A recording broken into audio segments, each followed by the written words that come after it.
lahat tayo nagsusumikap para balang araw ay mayroon tayong maiwanang pamana para sa ating mga mahal sa buhay. Para kay Kapuso Star Bea Alonso, ito ay ang kanyang Beati Firma o Blessed Farm sa Ingles. Tila maituturing na biyaya nga ito para sa kanila dahil ito ang kumupkop sa kanilang pamilya sa kaputukan ng pandemya.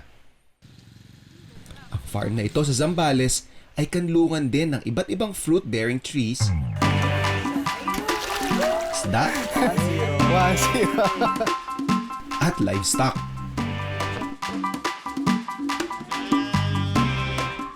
Nakilala ko ang kanilang farm manager na si Kuya Doy at sinamahan niya akong mamitas ng prutas na gagamitin nating pang-ulam at panghimagas. Binabalutan ko kasi namin ng sao kasi minsan inuunahan kami ng mga insekto. Oo, yun talaga kalaban eh. Pwede. Ayan. Ilang mga gantong puno meron kayo dito? Ano po, parang nasa 10. Tapos meron ka rin kamyas, may mulberry ka, may... Balimbing po. Balimbing, oo.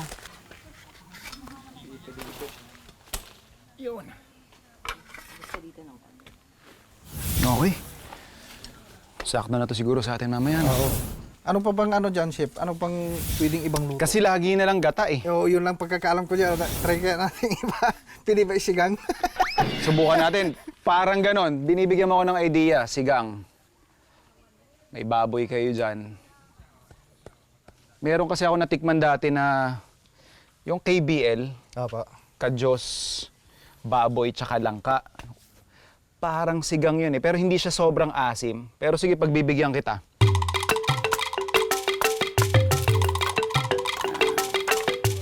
Ganda lang ng mga panggatong natin kasi kitang-kita natin tuyong-tuyo. And makita nyo kasi, feeling ko ito yung mga napagtriman nila para maganda yung tubo ng iba pa nilang mahogany. Although, parang nakakapanghinayang, di ba? Pero, yun nga, imbes na masayang, ito nagagamit nila for their own consumption. Ginagamit nila to pag nagluluto sila dito sa kanilang outdoor kitchen. So makikigamit tayo ng kaunti. Hinahati ko lang sa gitna yung panggatong natin kasi what I want actually is yung itong surface, yung nasusunog. Napansin ko lang kasi based on experience na rin na kapag imbes na buo mo siyang ipanggagatong, ito yung mga pang long cooking eh. Pag buo mo siya, kasi ang tendency nito, mag-uuling lang siya. Versus kapag hiniwa mo siya sa gitna, pinira-piraso mo siya ng pahaba tapos mas maliliit, mas malakas yung apoy. So yung mga putahe kasing iniisip natin, kakailanganin natin ng medyo tuloy-tuloy yung mainit at malakas na apoy. Pero kapag kunyari, slow cooking yung gagawin natin, then you use yung mga gantong klase ng size or yung talagang tipak-tipak ng kahoy. Kasi ang tendency yan, hindi siya yung lagablab, mag-uuling lang siya, bibigyan kanya ng consistent, pero hindi ganong kainit na temperature. Kadalasan nga naman kasi, ginataang langka ang luto. Naalala ko, yung natikman ko one time nung bumisita kami ng Mindanao, yung KBL. So hindi ito yung exact recipe ng ginagawa ninyo sa Mindanao, but makukuha lang natin yung mga key components. First thing that I noticed with KBL is yung medyo smoky na lasa ng sabaw. And upon research, doon ko nalaman na ginigrill pala muna natin yung pata or anumang parte ng baboy bago natin to pakuluan with our kadyos. Ihaw muna tayo.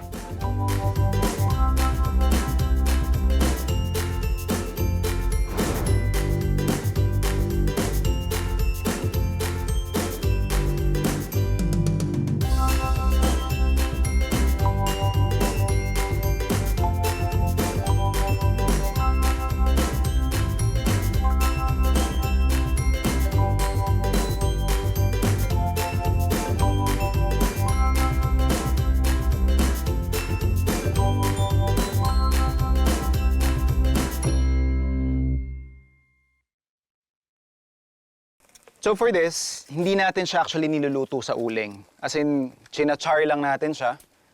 Kagaya yan, yung mga black spots na yan. Para lang magdagdag nga ng lalim doon sa sabaw na ginagawa natin. Sa traditional KBL recipe, ang ginagamit na pampaasim doon is batuan. But since wala tayong access doon, pwede tayong gumamit ng kamyas. One thing though na napansin ko nung nakatikim nga ako nito when I went to Davao, hindi siya kasing asim ng sinigang. So parang banayad na asim lang yung binibigay niya or nire-require niya. Kaya hindi ganun karaming kamyas yung gagamitin natin. Ayan. And of course, yung ating bawang at sibuyas. Season lang natin to ng konting asin. Patis. At paminta. And then finally, lemongrass or tanglad.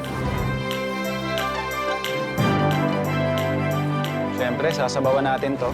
At palalambutin natin yung ating pata hanggang dun sa punto na saktong luto na siya or actually a little undercooked. Saka natin ilalagay yung ating kadyos. Pagsasabayin na natin silang palalambutin. Saka natin ihahabol yung langka.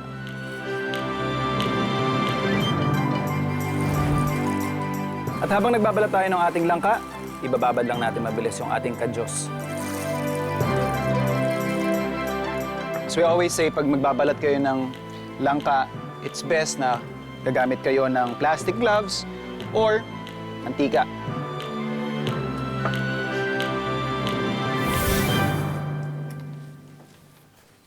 Gagawin natin yan kasi masyadong madagta yung mga langka. Ayan, ayan, makikita nyo. Ayan, naglalabasan.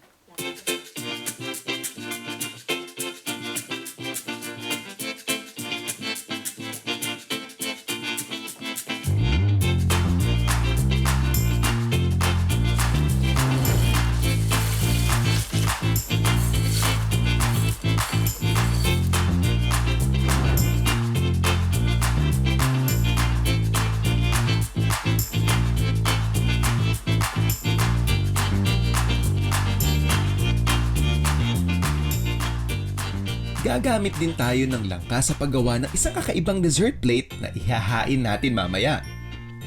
Una, himayin lang natin ang laman. Tapos, pakuluan lang ito sa tubig na binudburan ng brown sugar. Samantala, magbabalot naman tayo ng saging sa lumpia wrapper para sa ating torones.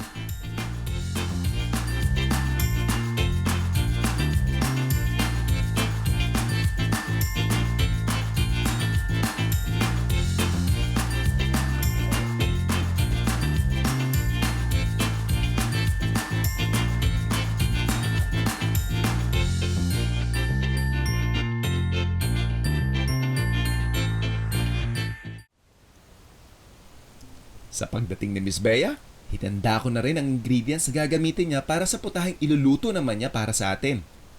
Ang pininyahang manok. Hi, ma'am! Hi! Hello, hello, hello, hello! Welcome to our farm. Yes, ma'am. Maraming salamat. Thank you. May sibuyas sa aking kamay. Thank you. Nice to meet Nice to meet you. you, ma'am. Pasensya na. Okay lang, okay lang. Para Ni-raid ko na. mukhang legit yung kitchen na. Please, piniprep ko na, ma'am, yung dish na ipe-prepare natin. Remind lang kita, hindi ako talaga magaling Ay. magluto kagaya mo. Na! Pero ano Eto, lang ma'am. to. Iba-iba kasi yung mga versions ng pininyahang Actually, I'm very interested dun sa version ng pininyahan. Yung Ano, iba naglalagay pa ng mushroom, di ba? Yes, Oo, meron din. sa amin hindi naman. At yung iba may carrot, sa amin wala. And ito gata. Gusto niyo, ma'am? O, hindi, ako yung sous chef mo eh. Ikaw yung head chef natin ngayon. Kasi kung ako hindi ganyan to. Kon lang yan. Kailangan naman kasi trabaho ko naman to. So, sibuyas and then mga ilang garlic, ma'am. Okay na po ito. Okay. Siguro. So, roughly chop lang to, ma'am, no? Ayan. And then, the peppers. Okay po. Sige nga, ma'am, patingin niya ng knife skills mo. Naiya ako. Ikaw na lang. Naiya ako. Wait. Ayan. Minsan, chef, nag-chef-chefan din ako sa YouTube channel ko. Well- Sana mag-guest din kita. Hi! We'd definitely take you up on that, ma'am. It's a good thing kasi na you are already interested in cooking. Yes. Yon. So, yan. Ako. Ako na dyan. Ako na. Kahit dito sa farm namin, kahit yung mga waste namin, we turn them into fertilizers. Yes, So yun they're na. sustainable. Nakwento po ni Kuya kanina Yung na mga- yung mga manure. Oo. Pati yung meron din kasi kaming palayan sa baba, sa Botolan. Mhm. So yung darak nung, syempre, after, pagka pinapaano Yes. mo na yung, pinapakiskis mo yung darak, yun Yeah. yung kinakain ng mga animals dito. Ayan, So buhay darak. it's a So, parang it's good to know. self-sustaining farm. Even actually yung panggatong natin eh. Oo, dito From lang trainings lang yan. Yes. That's nice. The lifestyle change that it brings. Yung iba yung nagiging perception mo with a lot of things eh. I mean, you start with the small ones, pero when you look at it from a bigger picture, okay, so medyo may concern na pala ako ngayon sa Yes. environment. Ang dami na nating sources of information. Kung meron True. man nagagawa maganda yung social media, we Yes. are more aware now of global warming. Impact. And syempre, yung impact natin dapat malalasahan din minsan. So gawin na natin. Okay. Tama na natin. Nahiya ako. So, Chef, nilagay Bawasan na natin yung sa medium heat yung kalan. Tapos lagyan na natin siya ng oil. Nalagay ko na yung napakamahal na sibuyas.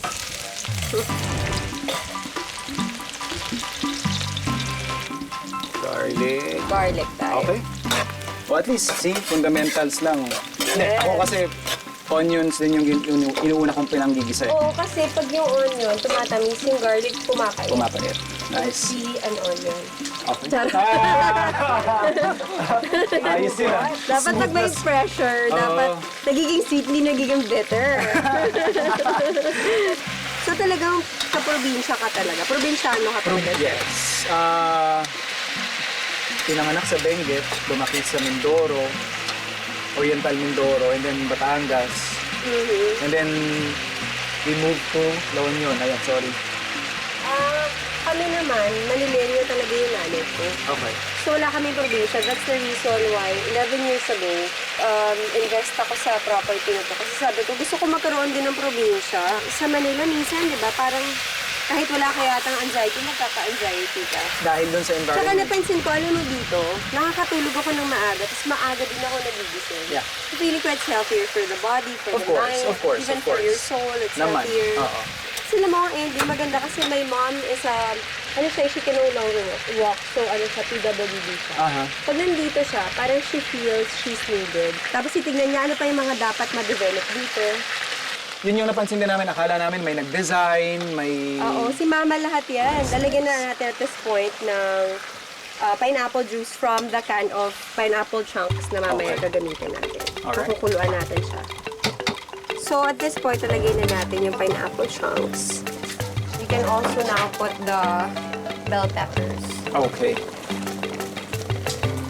That's fine.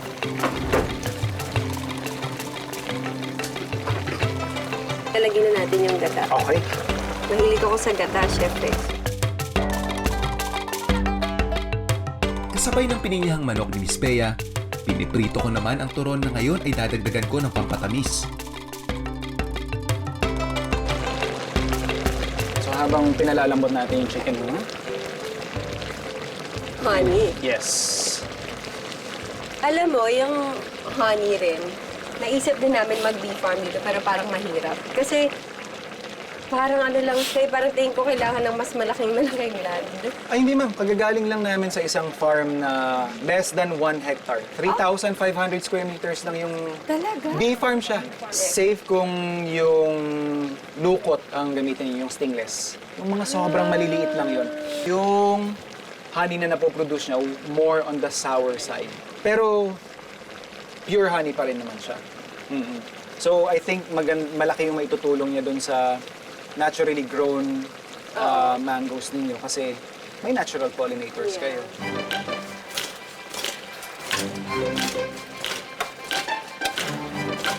Yun. Ready na? Ganun lang pala magturon. Ayan na.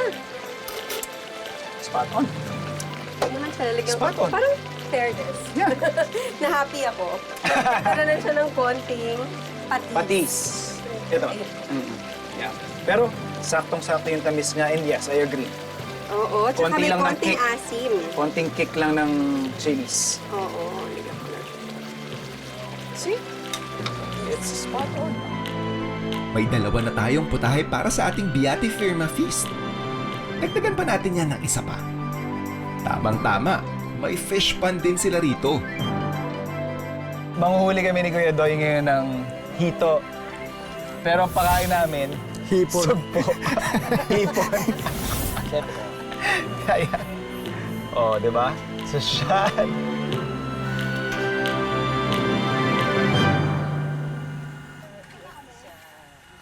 Parang nadali na yata chef yung pain eh. Hindi, para lang. O yan na, dinala na niya.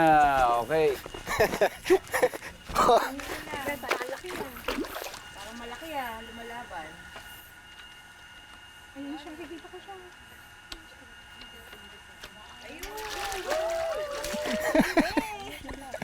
1-0. 1-0. Kaya Doy, buti na lang hito yung nilagay niyo dito, no? Opo. Kasi hindi niyo maulam pag kunyari koi, goldfish. Di ba? Practical pa rin. Para farm, di ba? Oh, kasi pag anytime gusto nilang ihaw, Hmm. namimingit lang sila. 2-0.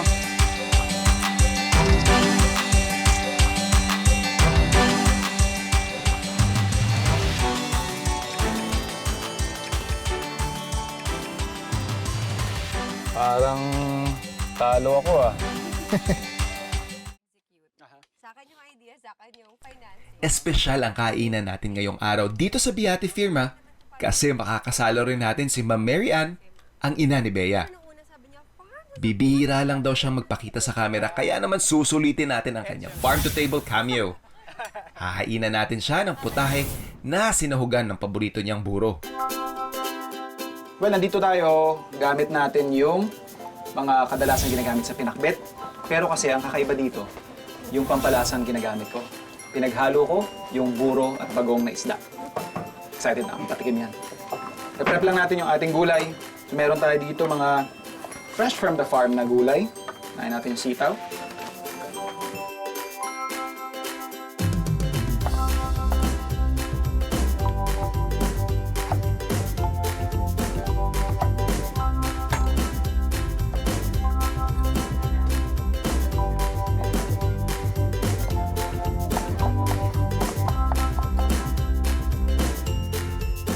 Para maumpisa natin yung ating dish, kailangan lang natin mag-isa, matis, sibuyas, bawang. Ngayong medyo parang nalusaw na yung ating kamatis, saka ko ilalagay yung ating burong hipon. And ihahabol natin yung timpla ng bagoong isda. And kung makikita ninyo, medyo nagsasabaw na siya. That's a perfect time na ilalagay ko na yung pinaka matagal maluto. Yung talong kasi nilalagay yan on the latter part, but dahil halos buo ko siyang ginayat, siya yung unahin natin. So siguro mga after 5 minutes, saka natin ihahabol yung ating kalabasa, and then sabay-sabay na yung ampalaya, okra, tsaka sitaw.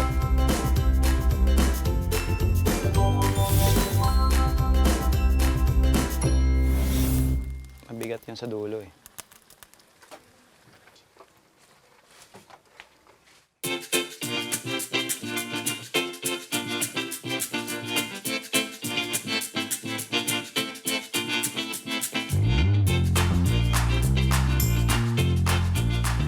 So, ito na yung galing sa pond natin. The Biati Firma Hito. Hito, yes.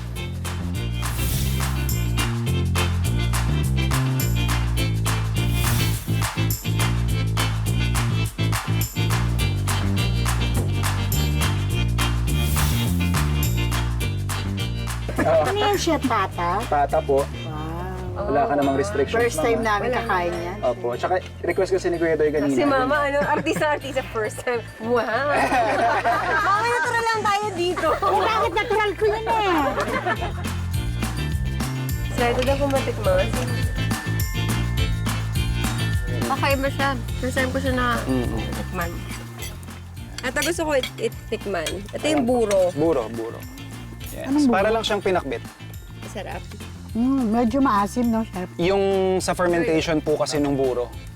So doon natin nakuha yung parang Asim tangi. na. Yes, parang partner niyan, ma'am, yung inihaw na hito namin ni Kuya Doy. Parang masarap siya sa kanin. Bea Alonzo, kanin talaga. Rice is life. Yes! Yum! Yeah, di ba?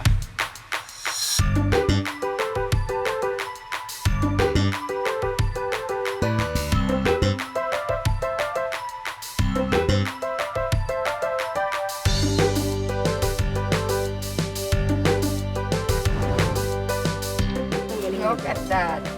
Titigman na natin yung dessert. Go, please. Ayan. I mean, it can't go bad. Kasi lahat individually masasarap yan eh. So, Hindi, I mean, curious ako pag pinagsama-sama. yeah. Masarap yung paborita. May araro din pala to. Meron po. Yung Hindi, puto seco. puto seco. Hindi, araro. Ikaw wala mo, kontrabida ka talaga sa akin eh. Pero mahilig mo ako isama.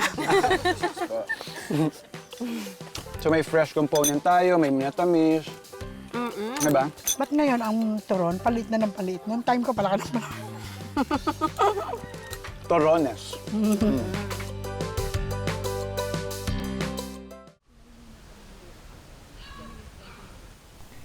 Sa kasalukuyan, tuloy-tuloy lang ang mag-inang Mary Ann at Bea sa pagpapalago at pagpapaganda ng kanilang farm. Layunin din nila na turuan ng iba pang aspiring farmers ng kahalagahan ng recycling at sustainable farming practices. So ito po yung inuumpisahan ninyong greenhouse. Opo. Saan niyo po nabili to? Sa ukay-ukay o. Eh, kwento ni ma'am floater pala ng barko Oo, sa ukay. tama. Ang ganda ng itsura. Di tsaka yung material niya, Tsaka matibay po talaga hindi to. plastic, hindi bakal. I mean, ano ba ang gawa ito? Parang Parang fiber po. Oo. fiberglass, di ba? Ayan yun. Bakit lumalapit sa atin yung mga alaga mo, Kuya Doy? Naghanap sir ng ano, pagkain. Excited sa ibang tao. Ah, okay. Pero nakaka-intimidate, ano? Ang lalaki ng baka nyo dito. Oh. Ito, kagaya nitong isa, pinakamalaki nyo. Hindi bababa ng 500 kilos yan, ano? Pwede po. Ano yan, mga bata pa? Oo, mga 4 years po. Tapos lumalaki sila dito kasi Dito po sa damo. tsaka hindi kayo nagkakatay. Hindi, kaya dumarami. Panawagan natin sa mga bakang nandyan. Dito po ang safe na lugar. Diba? Pero ilan po yung heads nyo ngayon? Ilan yung baka nyo? Yung puti po, parang 26. Ano po yan? Eventually, gusto nyo siyang gamitin for milk? For ano pong plano natin dito sa... Ano lang po, parang gusto lang paramihin ng nila ma'am. At saka maganda rin po kasing source ng pataba no? Oo. Kasi nakikita ko nagkalat. So, parang yan na yung nagiging fertilizer niya rin, ano? Oo. Tapos ang lawak ng... Yan pong ginagamit namin, sa laman, sa Diba? gulay. Oo. Bigla naman ako nahiya. Ayan, tara na. Okay! Nice! Masaya to. Oh, do you have kids? I have...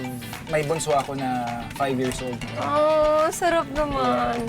And, tip ko lang, if you will have your own kids, give them time. At least the first 6 years of their lives. Actually, yun yung plano ko, kaya nga Diba? nade-delay kami. Kasi ang dami ko pang ginagawa.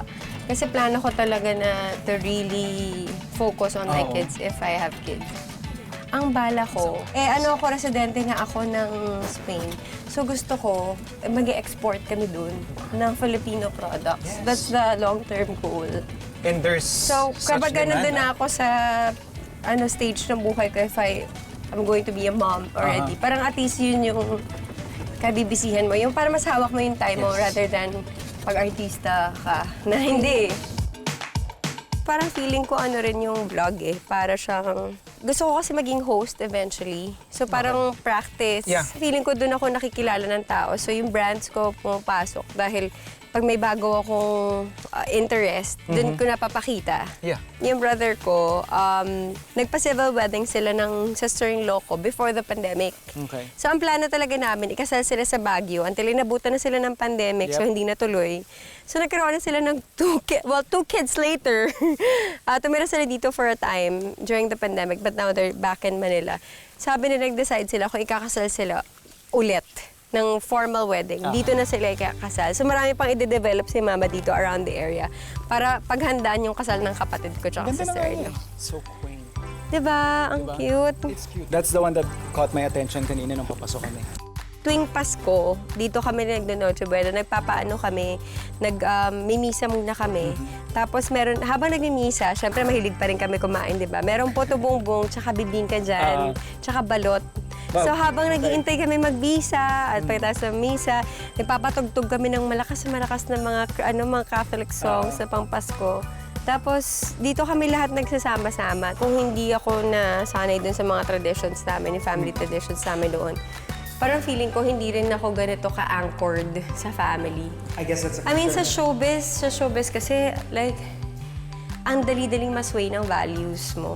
Kapag feeling mo VIP ka na, feeling mo people are adoring you, feeling mo sikat na sikat ka, babalik ka dun sa roots mo and sa values mo na instilled by your family. You really have to find happiness in simple things.